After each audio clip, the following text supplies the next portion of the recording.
start. So, gagawa tayo ng tom yum. So, may apat tayo na klase ng seafood. Meron tayong prawn. Tagalan natin sa steamer, sa calamari, mussels, and crayfish. Saka yung vegetable niya, meron tayong mushroom, onion, bok choy,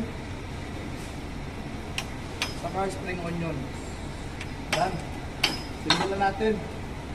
May nakaready na tayong tom yum broth. Wait lang natin na maluto yung seafood. Saglit lang to. So here we go. Ready na siya. Transfer mo sa bowl. Alit mo siya ng konti. And then vegetable.